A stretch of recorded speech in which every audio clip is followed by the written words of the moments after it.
I was an E4, a bosun mate, petty officer 3rd class in the Coast Guard. I joined in 2002, right out of high school. My first station was the Coast Guard Cutter Elm out of North Carolina, Fort Macon, North Carolina.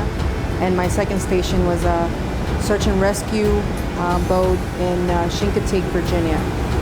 I was searching for a career that was hands-on and that would let me work with tools that complemented my personality and my natural skills.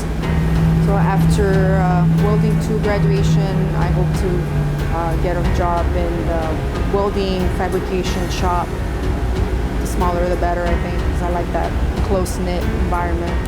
Manufacturing is a good career choice for veterans because you have a work ethic. So you're not afraid to jump in head first and put in the hard work that it's going to take for you to advance. And I think it's enjoyable.